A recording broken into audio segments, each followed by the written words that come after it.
listeners, and welcome to Social Skills Coaching on this June 18th, 2025, where you become more likable, more charismatic, and more productive. Today's featured book by Patrick King is Stand Up for Yourself, Set Boundaries, and Stop Pleasing Others. This is from the Be Confident and Fearless book series. Today's episode is Chapter 5 of this book. This chapter addresses an essential aspect of personal growth, especially if you're a people pleaser: mastering the art of saying no. We'll explore the multifaceted nature of this seemingly simple word, and we'll look at 6 unique variations that form your very own toolkit. From the direct and assertive approach to the more gentle and reflective refusals, each type of no serves a purpose in navigating different social scenarios while setting healthy boundaries. Our discussion aims to challenge common misconceptions about saying no and provide you some practical guidance on effective communication. So, get ready to embrace confidence and clarity as we empower ourselves with these powerful tools for self-care and assertiveness. For habitual people pleasers, saying no can seem impossible. It doesn't matter if we've just been asked to break the laws of physics or be in 2 places at one time. If someone asks, we find ourselves saying yes and hoping we'll figure something out. In the last section, we considered all the deep roots of people pleasing. But whatever your reason for doing it, rest assured that you can unlearn this behavior and do something different. Saying no is something that we can learn to do, even if we're not 100% confident, and even if we don't feel truly assertive yet. This chapter will work at expanding your no vocabulary, because there's a no for every occasion. Trevor Powell is a psychologist and assertiveness expert who's outlined 6 different ways to politely but assertively turn down a request. Direct no. This means what it sounds like. You simply say no. You don't follow up with an apology, explanation, or justification. You don't ask permission to say no or immediately launch into conciliatory behavior to make up for your refusal. Your no just stands there on its own, strong and bold. Think of it this way: the less you add to this brave and noble no, the stronger it is. Use a direct no when someone has violated a boundary, especially if it's not the first time. It's also good for outrageous or disrespectful requests. You want me to do your homework for you? No. Reasoned no. Take note, this is no with a reason, not an excuse. The reason is there to help the other person understand why you're saying no. It's not to exonerate you or open up room for negotiations. It's always perfectly okay to say no, even if you don't have a reason or don't want to share it. But giving a reason is a courteous thing to do. The only trick is to keep it brief and sincere. Again, the more you add, the less legitimate it will seem. I'm sorry I can't come. I'll be at my grandmother's birthday party that weekend. Reflecting no. This is more polite still because you acknowledge and reflect the asker's feelings and situation. I know it would be easier for you if I helped out, but I can't this time. This way, you are noticing and reflecting the other person's experience without letting it undermine your own boundary or dilute your no. It's a good idea to remember to omit the word but. Simply follow up your acknowledgement of their feelings with your polite refusal without making it seem as though these 2 things clash. Just remember that people tend to mentally erase everything that was said immediately before the word but.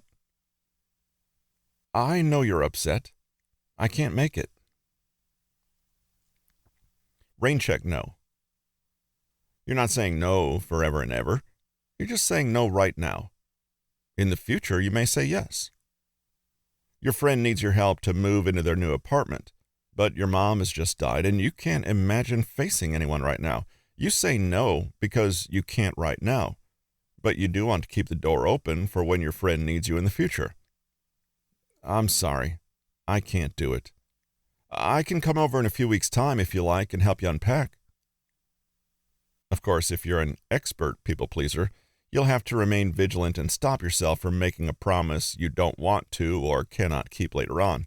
A variation on this is to simply not give an answer right away, i.e., put a rain check on your response itself.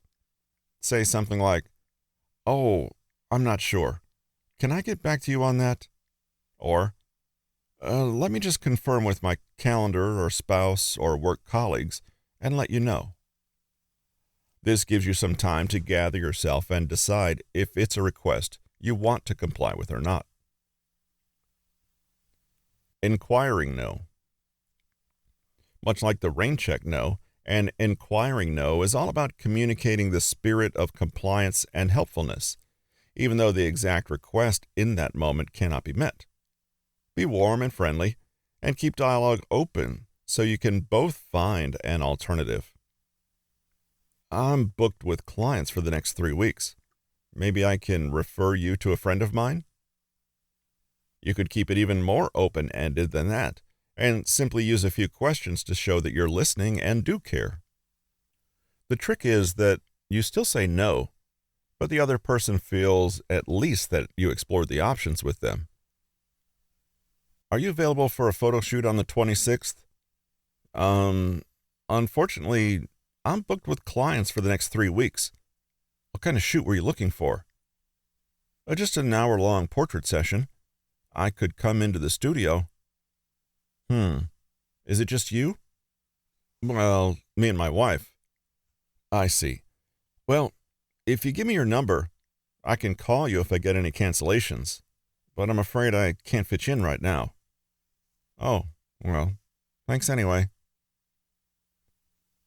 Broken record no. Sometimes you'll encounter someone who views your boundary as a personal challenge. They'll keep pushing and pushing. Your best response when this happens? Keep pushing back. The broken record technique is simply when you calmly repeat your refusal without really adding anything and without getting distracted by tangents and diversions. You imagine yourself as a boring, flat surface that can only ever give the same answer. Eventually, the other person has no choice but to accept it. The key here, though, is not to get dragged into any pleading or negotiating. If you don't give the other person any threads to pursue, they have no choice but to drop the request eventually. So, can you come get me from the airport? Sorry, I don't think I can. I have my exam. Yeah, but can't you come and get me before your exam? No, I'll need to focus on the exam that day. Really? The whole day? It's not such a big deal. The airport's only 45 minutes from your house. Sorry, no. That day I'm dedicating to the exam I have. Wow. Seems kind of mean. Like I said, I've got to do that exam, so I can't help you. Okay, fine. Notice how the person saying no never takes any bait or gets tangled in details, which would only end up with their boundary being eroded until they basically said yes. They also don't respond when the other person makes an emotional appeal. You're mean. And keeps on with that broken record. It's not a pleasant conversation, but it's far better than the alternative. The above techniques look pretty simple, and that's because they are, but they may nevertheless take some presence of mind to remember in the heat of the moment. Here are a few tips to help you become a master at saying no. Rehearse it. It's a little cheesy, but it'll give you confidence and courage. If you have a trusted friend, rehearse it with them. Don't over-explain, justify yourself, or ask for permission. Your body language and tone of voice can also communicate a lot to the other person, so be mindful and speak clearly, calmly, and confidently. Don't say no while your body language is saying maybe. If appropriate, say no by email or text. It's easier and gives you time. Don't try to compensate for your no. Even if you feel guilty, it's not your responsibility to try to solve the other person's problem for them, help them manage their emotional response to your boundary, or repent for that boundary in some way. You don't owe them just because you said no. With practice, turning down requests gets easier and easier. People may be a bit surprised if you've always been a classic doormat. You may even surprise yourself, but prepare for the fact that they may also treat you with a lot more care and consideration going forward. A people pleaser's worst fear is that others are out there angry or disappointed in them, but in reality, a person who calmly and confidently takes charge of their own limits and needs inspires trust and respect in others. It's a reflection of our beliefs about ourselves, others, and the world. We can change our behavior and gradually change the way we think, or we can change the way we think and allow that to change how we behave. Your best bet is to try to do both. Challenging the beliefs that stop you from saying no. Ask yourself, what are your beliefs about this tiny but powerful word no? Some people would say, it's rude to turn down a request, or mean, unkind, or even ill-mannered. Saying no means you're a selfish person who lacks compassion. If you don't do what people ask, you'll upset them. Unless you say yes to every request, you're not entitled to ask for help yourself. Can you add any of your own? These beliefs, however, are totally unhelpful, and that's because they're just not true. When you believe some version of the above, your conclusion is that you can never say no. But then that means that you agree to things that undermine your values and cross your boundaries, and you may deplete your resources, whether that's time, energy, or money. People who have a healthy relationship with the word no think differently. They believe that I'm not rejecting the person. I'm just saying no to this particular request. I have limited resources, and so I have to prioritize. I can't say yes to everything. Every yes to something is automatically a no to something else. Saying no is not personal. I'm entitled to have limits and desires and to communicate these. Everyone has the right to ask, and everyone has the right to decline. If you catch yourself trying to mentally explain why you absolutely cannot say no to a request, pause and see if your justification holds any water. Try to replace them with a healthier alternative above, and see if reframing things makes you feel differently.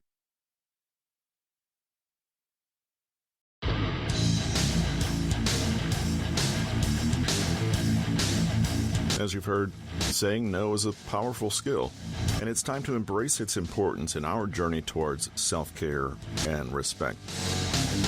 Here's a quick takeaway from today's episode.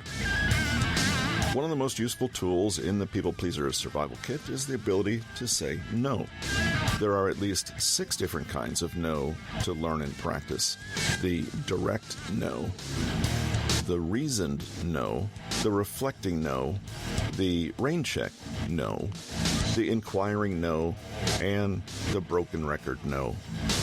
Each can be used in different circumstances according to the boundary you need to set.